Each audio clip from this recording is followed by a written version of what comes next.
The Battle of Thermopylae, the 300 who stood against an empire.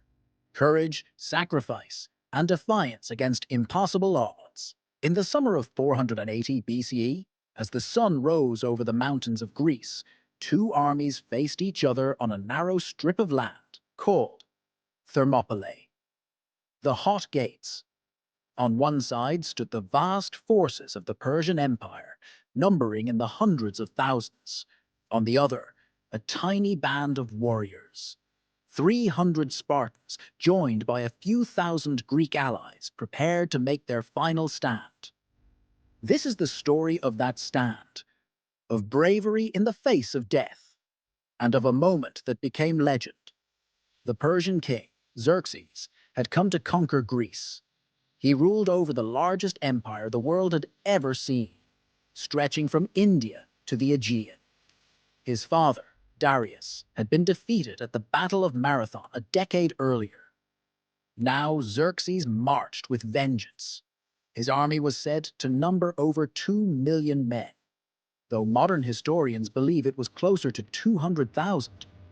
Still, against the small fractured city-states of Greece, it was overwhelming. The Greek cities, divided by rivalry and suspicion, were slow to unite. Some surrendered, others argued, but one man would not wait for politics. King Leonidas of Sparta. Hearing that the Persians had crossed the Hellespont and were marching south, Leonidas took just 300 of his finest warriors, chosen not for youth, but for strength and experience, and set out to hold the pass at Thermopylae.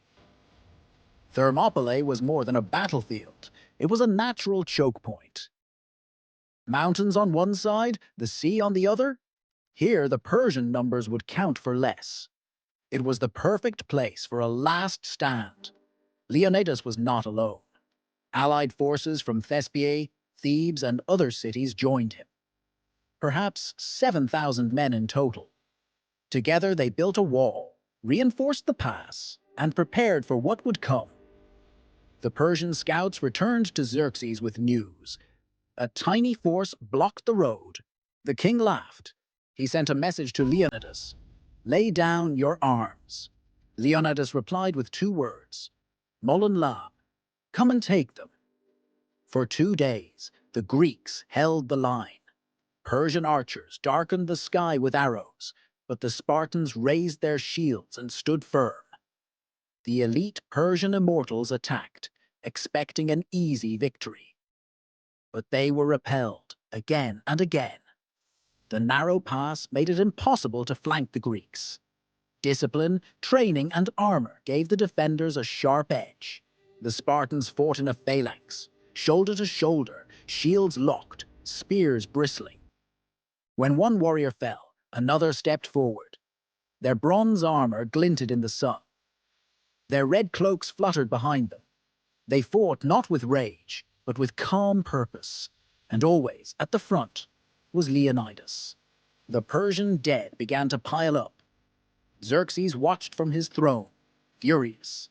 This was not how the conquest was supposed to go. Then came betrayal.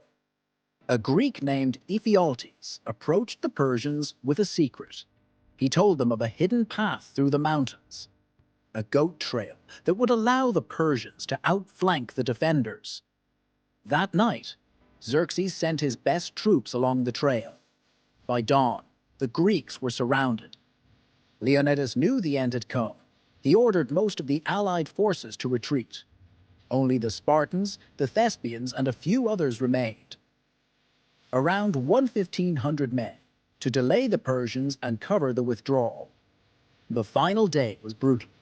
The Greeks fought with swords, spears, and bare hands. They held ground inch by inch.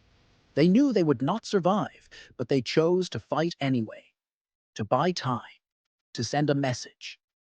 Leonidas fell in the thick of battle. His body was fiercely defended. Even as they were surrounded, the Spartans refused to surrender. When their weapons broke, they used fists and teeth. Eventually, the Persians overwhelmed them. The defenders were cut down to the last man. When the battle was over, Xerxes ordered the body of Leonidas crucified. a rare act of spite from a king who normally respected his enemies. But he could not erase what had happened. The sacrifice at Thermopylae stunned the ancient world. Word spread across Greece and far beyond. Though a defeat, the stand at Thermopylae became a symbol of unity, courage, and defiance. Cities that had once argued now began to stand together. The Persian advance was slowed. Within a year, the Greeks would win decisive victories at Salamis and Plataea. The invasion was turned back. Thermopylae became legend. For the Greeks, it showed that freedom could be worth dying for, that honor could outlive victory, that even against impossible odds, a handful of brave souls could make history. In the centuries that followed, poets, philosophers, and generals would speak the name Thermopylae with awe. And for us today, it is a reminder that greatness is not measured only by success, but by the will to stand firm when everything seems lost. So as you close your eyes tonight, imagine the quiet before the storm, the narrow pass between the mountains and the sea, the steady sound of shields locking in place, the voice of a king telling his warriors, "Eat well, for tonight we dine in Hades." The flames may fade, the stones may fall, but courage, true courage, lives forever.